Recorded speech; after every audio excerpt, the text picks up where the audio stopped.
అందరికీ నమస్కారం. సత్తెనపల్లి కాన్స్టిట్యున్సీకి ఒక మాస్ రెడ్డి సామాజిక వర్గానికి చెందినటువంటి లీడర్ వస్తారని మనం గతంలో చెప్పడం జరిగింది. అది 100% కరెక్ట్ అయింది. ఆ మాస్ లీడర్ ఎవరంటే మనకి ఆళ్ల శ్రీనివాసరెడ్డి గారు. జగన్మోహన్ రెడ్డి గారిని కూడా కలిసినట్టుగా కూడా మనకు తెలుస్తా ఉంది. ప్రస్తుతం గుంటూరు ఇన్ఛార్జిగా ఉన్నటువంటి అంబటి రాంబాబు గారు కూడా ఈయన్ను ఆళ్ల శ్రీనివాసరెడ్డిని సత్తెనపల్లి కాన్స్టిట్యున్సీలో ఇన్ఛార్జిగా నియమించేందుకు ఫుల్ సపోర్ట్ ఇచ్చినట్టుగా కూడా తెలుస్తుంది.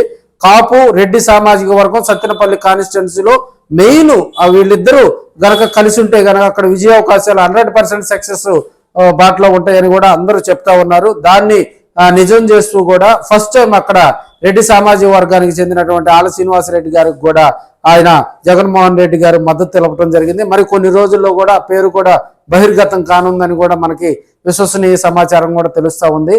ఆయన ఆళ్ల శ్రీనివాసరెడ్డి గ్రౌండ్ లెవెల్ నుంచి పార్టీ వ్యవహారాలు, ఈ పార్టీ స్థితిగతుల నుంచి కూడా మొదటి నుంచి కూడా జగన్మోహన్ రెడ్డి గారు అన్నా కానీ వైసీపీ వ్యవహారాల్లో కానీ, అదేవిధంగా అంబటి రాంబాబు గతంలో విజయ అవకాశాలు విజయానికి కూడా ఆయన కృషి చేసినట్టుగా కూడా మనకు తెలుస్తూ ఉంది.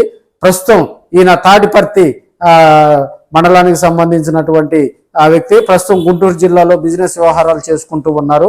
ఇలాంటి మాస్ లీడర్ కనుక సత్తెనపల్లిలో కనుక ఇన్ఛార్జిగా కూడా నియమిస్తే అంటే మేబీ ఇంకా కొన్ని రోజులు అధికారంగా ప్రకటించటమే ఇక్కడ తర్వాయి భాగం. ఇక్కడ ఉన్నటువంటి గ్రౌండ్ లెవెల్లో, ఎందుకంటే ఏ లీడర్ అయితే ప్రజల నుంచి వస్తాడో, ఏ లీడర్ అయితే ప్రజలకు అందుబాటులో ఉంటారో ఆ లీడర్ కనుక మనం వైసీపీలో అక్కడ తీసుకొచ్చి కనుక నుంచోబెడితే ఆ లీడర్ ప్రజల సమస్యలు పరిష్కరిస్తాడు, విజయావకాశాలు ఎక్కువ ఉంటాయి. సో ఇప్పుడు సత్తెనపల్లికి ఏం కావాలి? పల్నాడు కాన్స్టిట్యున్సీలో యాక్టివ్గా ఉన్నటువంటి సత్తెనపల్లి 2019లో అక్కడ గెలిచినటువంటి వైసీపీ 2024లో ఎందుకు డేలా పడుతుంది? సో ఇప్పుడున్న పరిస్థితుల్లో అక్కడ జనాల్లో నుంచి వచ్చినటువంటి లీడర్ గనక అక్కడ ఆ కార్యక్రమాల్లో చురుగ్గా పాల్గొనే వ్యక్తికి గనక ఒక పథకం ప్రకారంగా గనక ఆయన కార్యక్రమాలు చేసుకుంటూ ముందుకు గనక వెళ్తే 100% సక్సెస్ అవుతాడని కూడా మనం తెలియజేసుకోవచ్చు.